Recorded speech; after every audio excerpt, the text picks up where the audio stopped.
नमस्कार मित्रांनो, संकल्प न्यूज चॅनलवरती आपल्या सर्वांचं पुन्हा एकदा सहर्ष स्वागत।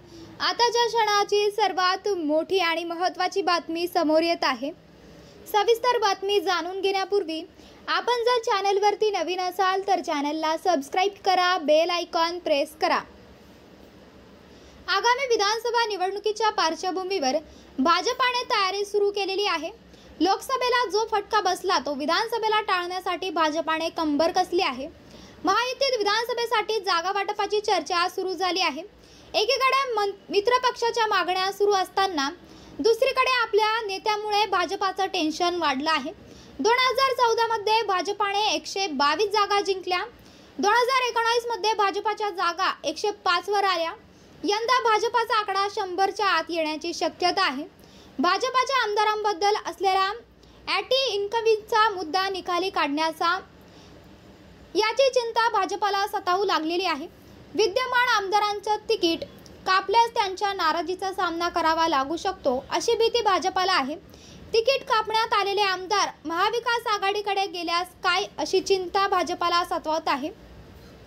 हरियाणात भाजपाने अनेक विद्यमान आमदार आणि मंत्र्यांची तिकीट कापली, त्याचा फटका भाजपाला बसला। अनेकांनी पक्षाला रामराम करत काँग्रेसमध्ये प्रवेश केला, तर काही जण अपक्ष निवडून निवडणूक लढवणार आहेत।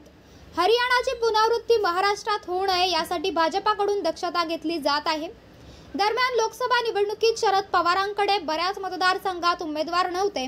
बारामती, शिरूर, साताऱ्याचा अपवाद वगळता अन्य सगळ्या जागांवर शरद पवारांनी सत्ताधाऱ्यांमधील नाराजांना इच्छुकांना गळाला लावलं आहे आणि 10 पैकी 8 जागा जिंकून आल्या।